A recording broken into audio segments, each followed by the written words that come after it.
మళ్ళీ మాట్లాడుతారా one by Purushottam Reddy గారిని వారితో మాట్లాడదాం. గుడ్ ఈవినింగ్ అండి పురుషోత్తం రెడ్డి గారు. నమస్తే బ్రహ్మనాయుడు గారు, చెప్పండి. సో తెలంగాణ బీజేపీ ఎమ్మెల్యే కామెంట్స్ని ఎలా చూస్తారు మీరు ఒక రాజకీయ విశ్లేషకులుగా? సాధారణ విషయాన్ని అసాధారణంగా మాట్లాడుకుంటున్నాం. రాజా సింగ్ గారిపై ఈ మధ్య చర్యగడ తీసుకున్నట్టున్నారుగా, ఉన్నారా? ఇంకా యాక్షన్ అయిపోయిందా?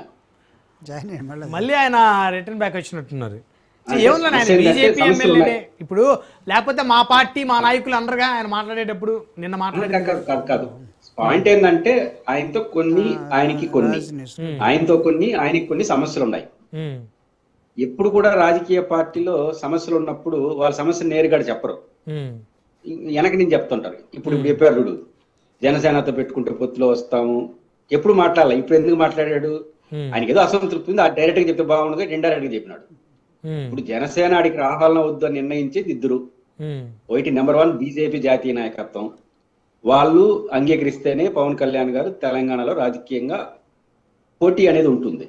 బీజేపీని కాదని తెలుగుదేశం గాని జనసేన గాని వాళ్ళు కాదని పోటీ చేసే ప్రసక్తి లేదు. 2, జనసేన అధినేత ఇష్టం ఉండాలి. వీళ్ళిద్దరు కాకుండా రాజాసింగ్ గారు చెప్తాడు ఏం జనసేన పోదు. నెంబర్ 1. ఎందుకు ఈ మాట అంటున్నానంటే, ఈ మధ్య కాలంలో జరిగిన కొంత హడావుడిలో పవన్ కళ్యాణ్ గారు సభ పెట్టాలనుకోవడం, తెలంగాణ ఆవిర్భావ దినోత్సవం రోజు, ఆ తర్వాత ప్రెస్ కాన్ఫరెన్స్ లో చాలా స్పష్టమైన కొన్ని ప్రకటనలు చేసినారు. ఏమని? రాజకీయాలు చేస్తాం, తెలంగాణలో రేపు నుంచి రాజకీయాలు చేస్తాం అని గట్టిగా మాట్లాడారు. మీరు అంటే ఆ వీడియోని మళ్ళీ ప్లే చేయండి. ఓకే. ఎప్పుడైతే అమిత్ షా గారు మేము ఒంటరిగానే రాజకీయాలు చేస్తామని తర్వాత కొన్ని రోజుల తర్వాత చెప్పాడు, ఆ తర్వాత నుంచి ప్రకటన చేయడం మానేసినారు. అంటే బీజేపీ ఒంటరిగా పోటీ చేయాలని, ఒంటరిగా మేము గెలుస్తామని ఎప్పుడైతే ప్రకటించిందో, ఆ తర్వాత పవన్ కళ్యాణ్ గారు నేను తెలంగాణ రాజకీయాలు చేస్తానని చెప్పట్లేదు. నేను ఇంతకుముందు అదే చెప్పాను, బీజేపీ జాతీయ నాయకత్వం నిర్ణయాన్ని బట్టే తెలంగాణలో తెలుగుదేశం గాని జనసేన గాని రాజకీయ నిర్ణయాలు ఉంటాయి. బీజేపీని కాదని ఈ దశలో, ఒకవేళ బీజేపీతో విడిపోవాలని నిర్ణయానికి వచ్చిన రోజు వేరే రాజకీయాలు నడుస్తాయి. బీజేపీతో కలిసి ఉండాలని అనే రోజులు మాత్రం జనసేన అని తెలుగుదేశం తెలంగాణలో, ఏపీలో కాదు, ఖచ్చితంగా బీజేపీ మనోభావాలకు కుడియడంగా అను. ఎందుకంటే అక్కడ మేజర్ పార్టీ వాళ్ళు జాతీయ స్థాయిలో వాళ్ళతో కలిసి ఉన్నారు, వాళ్ళ బలం కూడా తెలుసు దేశంలో, ఈ అధికారంలో ఉన్నారు, వాళ్ళ అవసరం కూడా రాష్ట్రానికి అధికారికంగా ఉన్నాయి.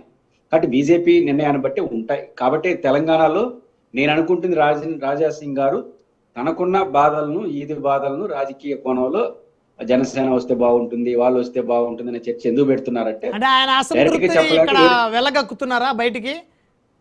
రాజకీయ పార్టీలు అట్టే చెప్తారు అంటే ఇక్కడ పురుషోత్తం రెడ్డి గారు ఈ మధ్య కాలంలో ఒక 3-4 డేస్ బ్యాక్ తెలంగాణ బీజేపీ అధ్యక్షుడు ఉన్న రామచంద్రరావు గారు మాకు ఇక్కడ జనసేనతో పొత్తు అవసరం లేదని చెప్పేసి మాట్లాడారు. ఆయన ఎవరి డైరెక్షన్ లో మాట్లాడారు అంటున్నా, ఆయన అభిప్రాయం కూడా సొంత అభిప్రాయం ఆ రోజుకి. బట్ జాతీయ స్థాయి నాయకుడు చెప్పడం ద్వారా ఆయన అభిప్రాయానికి విలువైంది. ఓకే, జనసేన అవసరం లేదని అమిత్ షా గారు ఎప్పుడు చెప్పలేదు. బట్ మేము ఒంటరిగా గెలుస్తామని చెప్పాడు. ఒంటరిగా గెలుస్తామని చెప్పిన తర్వాత రామచంద్రరావు గారి అభిప్రాయానికి వెయిట్ వస్తుంది. బహుశా వారు చెప్పారంటారు, వారు చెప్పుండ్రు, వీరు చెప్పుండ్రు. వారు ఇప్పుడు జనసేనతో పొత్తు పెట్టుకుంటే లాభం ఉంటుంది, కొన్ని చోట్ల నష్టం కూడా ఉంటుంది. ఇప్పుడు ఏపీ అనే ముద్ర వస్తుంది. రెండోది, ఆయన తెలంగాణ రాష్ట్ర ఏర్పాటు పైన, రాష్ట్ర సమైక్యత పైన కొన్ని కామెంట్లు చేస్తున్నారు. ఇవన్నీ రేపు ముందుకు వస్తే దానివల్ల కొంత పర్సంటేజ్ పోతే, ఇవన్నీ రకరకాల ఈక్వేషన్స్ ఉంటాయి. ఒక జాతీయ పార్టీ అక్కడ పొత్తు పెట్టుకునేటప్పుడు లాభం ఎంత, నష్టం ఎంత, పెట్టుకుంటే ఎంత, పొట్టు పెట్టుకోతే అసలు ఒంటరిగా పోటీ చేస్తే మనకు లాభమా? ఇప్పుడు పవన్ కళ్యాణ్ గారు ఒంటరిగా పోటీ చేసి బీజేపీకి రాని ఓట్లు గెలిచాడు అనుకోండి, అది బీజేపీకి లాభం. ఇట్లా రకరకాల లెక్కలు వేసుకొని బీజేపీ ప్రయోజనాలకు అనుగుణంగానే తెలుగుదేశం జనసేన తెలంగాణలో రాజకీయాలు చేస్తాయి, వాళ్ళకున్న బలవరీత్యా. ఈ రోజుకి రేపు విడిపోవాలనుకుంటే వేరే సంగతి. కాబట్టి రాజ్నాథ్ సింగ్ గారిది వ్యక్తిగత అభిప్రాయాన్ని చెప్పడం మాత్రం నేను చూడను. వ్యక్తిగత అభిప్రాయం కాదది, ఆయన అసంతృప్తిని ఏరే కోణంలో చెప్పాడు. బస్సు పై నాయకులు మాట్లాడుకుంటే మళ్ళీ ఏదో సర్దుకుని అంటారు. మీరు మన రాజకీయ పార్టీలు ఏవి కూడా వాళ్ళ అభిప్రాయాలు, వాళ్ళ కోపతాపాలు ఏరే రూపంలో చెప్తా ఉంటారు. దాన్ని అర్థం చేసుకుని బుద్ధగించడం, మాట్లాడడం జరిగితే అన్ని సర్దుకుంటాయి. కాబట్టి సర్దుకోకపోతే విడిపోతారు. కాబట్టి రాజా సింగ్ గారిది వ్యక్తిగత అభిప్రాయం, కోపతాపాలతో సమస్యలతో మాట్లాడుతున్న అభిప్రాయం కదా. ఆయనకేదో జనసేన వచ్చేస్తే సంతోషించి, లేదా జనసేన వచ్చేస్తే బీజేపీ గెలిచిపోతుందనే అభిప్రాయంతో చెప్పాడని మాత్రం నేనైతే అనుకోను. ఇక్కడ పురుషోత్తం రెడ్డి గారు కొద్దిసేపటి క్రితం జూపుడు గారు అన్నారు కదా, ఖమ్మంలో జగన్మోహన్ రెడ్డి గారు పుట్టినరోజుకి 8,000 మంది యువత బైక్ ర్యాలీ తీశారని. అంత జనాభా, అంత క్రౌడు, అంత మద్దతు ఉన్నటువంటి పరిస్థితులు, ఆల్రెడీ ఖమ్మం ఎంపీ వైసీపీ గెలిచింది, తెలంగాణలో 3 అసెంబ్లీ స్థానాలు గెలిచాయి. జగన్మోహన్ రెడ్డి గారు ఆ ఓట్ బ్యాంక్ అంతా ఎవరికి ఇచ్చినట్టు? ఆయన ఈ రోజుకి ఒక సందేశం ఇవ్వలేదు, మీరంతా కేసీఆర్ గారితో ఉండండి, లేకపోతే మీకు నచ్చిన పార్టీలు కోటేసుకోండి. వాళ్ళందరినీ ఏం చేసిపోయినట్టు? బ్రహ్మనాయుడు ఇప్పుడు 8,000 మంది అనేది పెద్ద ఆశ్చర్యం కాదు. ఒక ఎమ్మెల్యే, ఒక 3 ఎమ్మెల్యేలు, ఒక ఎంపీని గెలిచిన పార్టీకి అంత సంఖ్య అనేది పెద్ద ఇష్యూ కాదు. రావచ్చు, లక్షల్లో ఓట్లు వస్తేనే ఎంపీ గెలుస్తారు. అవును. బట్ ఇప్పుడు అమెరికాలో జగన్ అభిమానులు ఎవరికి అప్పగించినట్టు? ట్రంప్ అప్పగించినట్ట? అక్కడేం పోటీ చేసే ఆప్షన్ లేదు కదా. సో కాబట్టి ఇక్కడ ఉంది కదా ఆప్షన్, ఆల్రెడీ చేశారు కదా, గెలిచున్నారు కదా. ఢిల్లీలో జగన్మోహన్ రెడ్డి గారు, నాన్నగారు రాజశేఖర రెడ్డి గారు ఉమ్మడి ఆంధ్రప్రదేశ్ లో ముఖ్యమంత్రిగా పనిచేస్తున్నారు కదా. నేను కాదన్ను. ఇప్పుడు మన అభిమానులు ఉన్నారని అన్ని చోట్ల పోటీ చేసి పవన్ కళ్యాణ్ గారికి దేశంలో అభిమానులు లేరా? దేశం అంతా పోటీ చేయగలరా? సాధ్యం కాదు. కాదు ఇప్పుడు మీరు చెప్పేది దానికి సూటబుల్గా లేదు ఆ వార్డ్స్. నా పాయింట్ ఏంటంటే, మన ఓపిక, పరిస్థితులు. నాకు అభిమానులు ఉన్నారు కదా, నాకు ఓటర్లు 4 ఉన్నారు కానీ దేశం అంతా పోటీ చేసినారంటే ఏముంటుంది? ఉన్న చోట పోతారు. ఇప్పుడు ఆంధ్రప్రదేశ్ లో శక్తి సామర్థ్యాలను ఒక చోట కూడి పోటీ చేస్తే ఆడ ఫలితం వస్తుంది, వాళ్ళ ఫోకస్ ఉంటుంది. అలా కాకుండా దేశం అంతా పోటీ చేస్తే ఏమవుతుంది? లేదా అభిమానులు ఉన్న చోట, అంటే మన ఓపిక ఉండాలి, మన శక్తి సామర్థ్యాలను ఒక చోట కేంద్రీకరించాలి కదా. ఒక ప్రాంతీయ పార్టీ ఇది. రెండు జగన్ గారి కరెక్టా తప్ప కాదు. ఆయన తీసుకున్న ఒక లాజిక్ ఏంటంటే, ఇప్పుడే రాష్ట్రం విడిపోయింది, అప్పుడు సమైక్యాంధ్ర గొడవల్లో సిపిఎం తో పొత్తు పెట్టుకొని సిపిఎం ఒక ఎమ్మెల్యే గెలిచింది, ఈ 3 ఎమ్మెల్యేలు ఒక ఎంపీ గెలిచారు 2014 ఎన్నికల్లో. ఆ తర్వాత జగన్ గారు చెప్పిన మాట ఏంటంటే, బహిరంగంగా 2 రాష్ట్రాలు విడిపోయినప్పుడు సహజంగా 2 రాష్ట్రాల మధ్య సంక్లిష్టత వస్తుంది, సహజంగా సమస్యలు ఉంటాయి.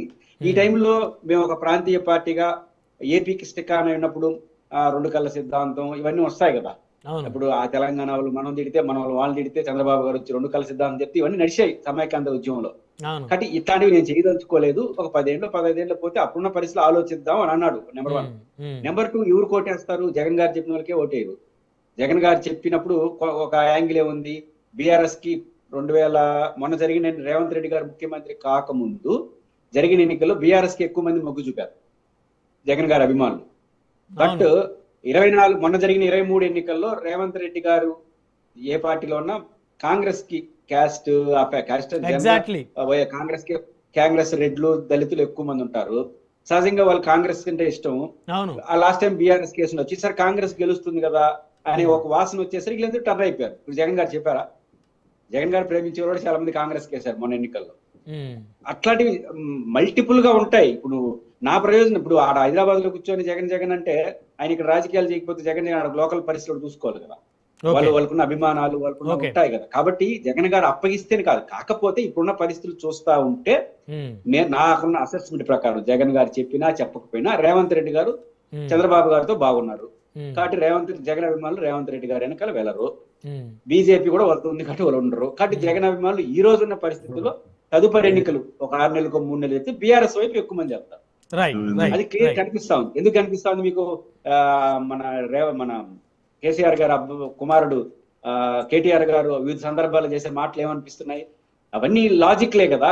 కాబట్టి ఇప్పుడు రేవంత్ రెడ్డి గారు చంద్రబాబు గారితో బాగున్నప్పుడు జగన్ గారి అభిమానులు కాంగ్రెస్ కోరిక వేయరు కదా. నేచురల్ గా బీఆర్ఎస్ వైపు వెళ్తారు. జగన్ గారు చెప్పాల్సిన అవసరం లేదు. మాట్లాడదాం. మరొక అంశంలోకి వెళ్దాం. ఆంధ్రప్రదేశ్